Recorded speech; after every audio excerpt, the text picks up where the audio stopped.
मेरी एक कहानी है कि बेटियों का कोई घर नहीं होता। बेटी डोली में जिस चौखट पर जाए उसी चौखट से अर्थी में विदा हो तो ही माना जाएगा कि बेटी को अच्छे संस्कार दिए हैं। उषा जी ने अपनी बेटी अवनी से कहा। अवनी की शादी को 6 साल बीत गए। शादी के बाद जो भी परेशानियां आई अवनी ने कभी अपने माता पिता से साझा नहीं की। अब जब अवनी इस कगार पर थी कि उसका पति तुषार रोज ही अवनी के घर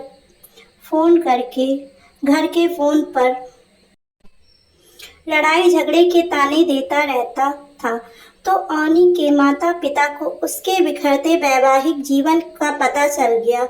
अवनी की माँ उसे समझाती रहती, बेटा बाबुल के आंगन से विदा हुई बेटी की कोई वापसी नहीं होती। अवनी ने माँ से कहा, माँ तुम्हारी बातों का मतलब तो मैं अब समझ पाई हूँ।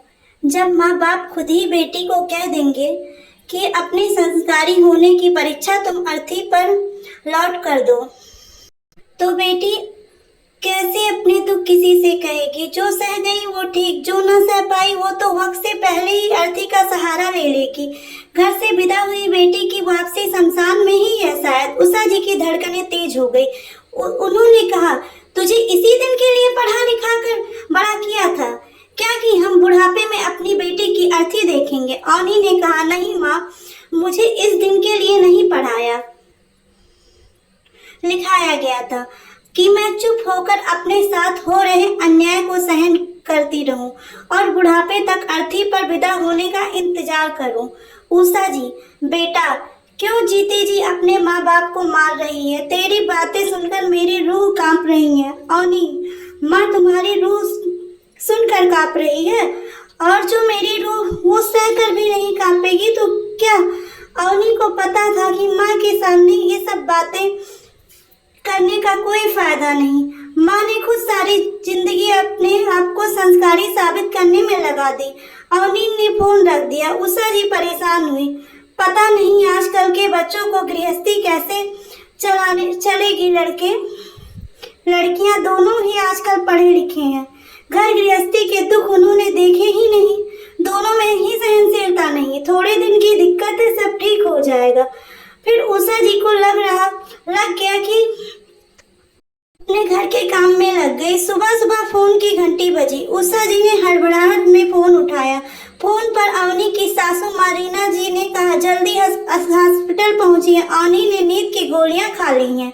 उषा जी जो जड़ से हो गई। बात इतनी बढ़ गई। उषा जी और अवनी के पिता रोशन जी हॉस्पिटल पहुंचे। अवनी ने किसी से मिलने को साफ इनकार कर दिया। अवनी के डॉक्टर बुलाया। मैं अपना बयान दर्ज करवाना चाहती हूँ। पुलिस मौके पर पहुंची। पुलिस को देखकर रीना जी ने अपने बेटे कार्तिक को बाहर जाने का इशारा किया। कार्तिक हॉस्पिटल की लिफ्ट से नीचे चला गया। पुलिस ने अवनी से मुलाकात की।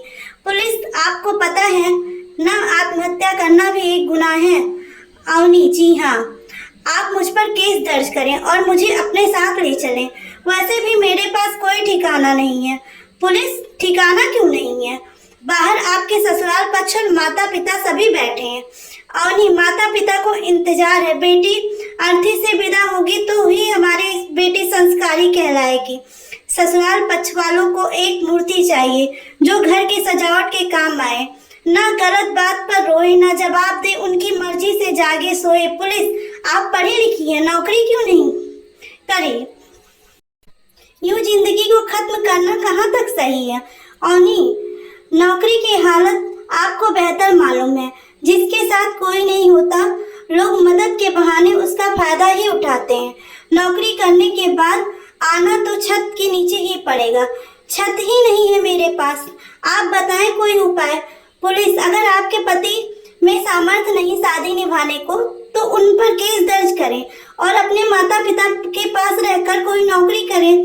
अवनी, पिताजी ने कह दिया, डोली में विदा कर दी, अब अर्थी से विदा होना। उनकी परवरिश पर उंगलियां उठाई जाएगी। बेटी मर जाए तो कोई बात नहीं, इज्जत नहीं मरनी चाहिए। पुलिस, तो फिर क्या करेंगी आप? अवनी मुस्कुराई और कहा, मेरे पास तो आखिरी रास्ता यही था। ये भी कारागार साबित न हुआ। पुलिस, आप हमसे क्या मदद चाहती हैं, बताएं। अवनी, मेरा बस एक मदद करें, मेरा ये आखिरी पत्र किसी अखबार में छपवा दें। अवनी ने पुलिस को पत्र थमाते हुए कहा, अगर अदालत तक भी पहुंचा दें तो आपकी बड़ी मेहरबानी होगी। मैं तो बच गई, पर जाने कितनी अवनी इस आखिरी रास्ते से अपने संस्कारी होने का सबूत दे चुकी होंगी। पुलिस ने पत्र खोला। बाबा, अपनी लाडो पर इतना एहसान करना। विदाई के बाद अपनी चिड़िया के लिए अपने बगीचे में एक घोंसला जरूर रखना। यूं तो चिड़िया तेरी पिंजरे में ही रह जाएगी, तेरी पगड़ी की खातिर पिंजरे में ही मर जाएगी। पर चिड़िया तेरी थोड़ी चंचल है, पिंजरे से लड़ती हर पल है। पिंजरे पर है तेरी इज्जत की ताला, उसने तेरी चिड़िया के पंखों को जख्मी कर डाला। पंख जो लहू लुहान थे, फिर भी चिड़िया के मन में जीने के अरमान थे। एक रोज बाज ने चिड़िया को जख्मी कर डाला, उसने पिंजरे पर लगाया अपने बगीचे का ताला। मन से अभी जख्मी है और तन से लहू लुहान तेरी चिड़िया है, अब ढूंढती अपने लिए शमशान। बाबा, मेरी गुड़िया को अपने बगीचे में रहने देना, मेरे हिस्से की बातें उसको कह देना। तेरा बगीचा बहुत बड़ा है, इसमें एक घोंसला मेरे लिए भी रहने देना। पुलिस, आप चाहें तो सरकार के द्वारा शेल्टर होम में रहने का प्रबंध करवा सकते हैं आपके लिए। अगर आप कहेंगी तो आपके माता पिता को हम समझा देंगे। और नहीं, मैं शेल्टर होम जाना चाहूंगी। पुलिस ने हॉस्पिटल का बिल भरने के लिए ससुराल पक्ष को कहा। औनी के माता पिता को समझाया कि आपकी बेटी का कानूनन हक है आपकी संपत्ति में, और आपकी बेटी तो वैसे ही इतनी समझदार है कि आप पर बोझ नहीं बनना चाहती। हो सके तो उसे समझा बुझाकर अपने पास ले जाए। आपकी इज्जत के लिए वो खुशी खुशी डोली में बैठ गई और शायद अर्थी पर ही चली जाती। आपको भी अपनी बेटी के लिए दिल बड़ा करना पड़ेगा। बेटी आपकी है, दुनिया की नहीं। जितनी बदनामी की फिक्र है उसके आपके घर रहने से, उतनी फिक्र उसके मरने से नहीं है। शायद लोगों का क्या है।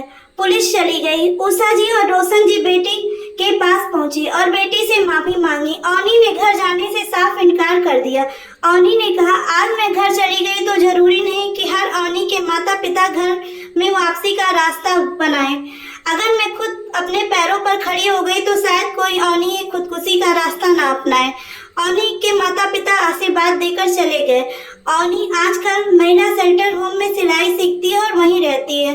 दोस्तों, समाज वही अच्छा होता जो हमें सशक्त बनाए। जरूरी नहीं कि सारी पुरानी रस्में ही सही हो। नए जमाने की नई समस्याएं हैं तो हल भी नए होने चाहिए। अगर बेटी विदा हो रही है तो वो बेटी ही है, उसके लाश होने का इंतजार क्यों करना। एक वापसी का रास्ता बेटी के लिए भी होना चाहिए। जरूरी नहीं कि हर लड़की औनी की तरह बहादुर हो।